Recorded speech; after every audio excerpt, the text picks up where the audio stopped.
ఉండి నియోజకవర్గంలో మంత్రి నారా లోకేష్ పర్యటన. పశ్చిమ గోదావరి జిల్లా ఉండి నియోజకవర్గం ఐటీ మరియు విద్యాశాఖ మంత్రి నారా లోకేష్ పర్యటనలో భాగంగా విచ్చేసిన సందర్భంగా జలవనరుల శాఖ మంత్రి నిమ్మల రామనాయుడు, మాజీ ఎమ్మెల్యే శివరామరాజు, ఉండి నియోజకవర్గం ఎమ్మెల్యే రఘురామకృష్ణంరాజు ఘన స్వాగతం పలికారు.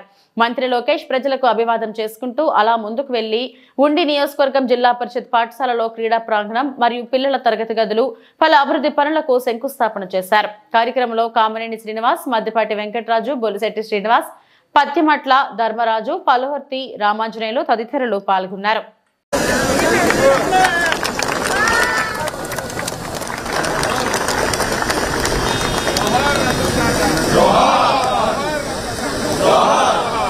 टाटा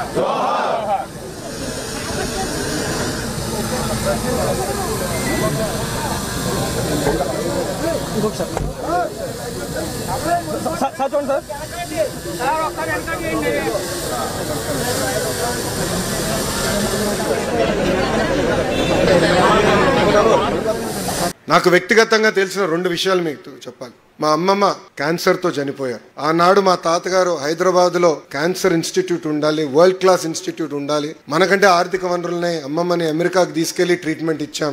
అలాంటి ట్రీట్మెంట్ హైదరాబాద్ కేంద్రంగా తీసుకురావాలని బస్వ తారకం క్యాన్సర్ ఇన్స్టిట్యూట్ ప్రారంభించారు, శంకుస్థాపన చేశారు. ఆనాడు అది తెలుసుకున్న రతన్ టాటా గారు మొదటి 25 కోట్ల రూపాయల డబ్బులు ఆ ఇన్స్టిట్యూట్ కోసం ఇచ్చారు.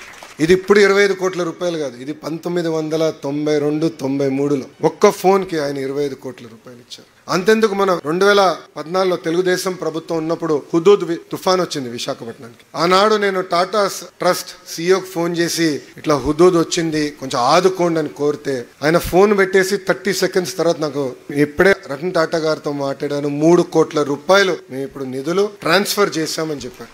డబ్బులు ఇస్తాం గొప్ప కాదు. నేను అడిగాను ఎప్పుడు వస్తారైనా అని అడిగితే, మాకు మార్కెటింగ్ అవసరం లేదు, మాకు ప్రెస్ రిలీజ్ అవసరం లేదు, ప్రజల్ని మీరు జాగ్రత్తగా చూడండి, డబ్బులు సరిపోతే మాకు ఫోన్ చేయండి, మళ్ళీ ఇస్తానని చెప్పిన గొప్ప వ్యక్తి రతన్ టాటా గారు.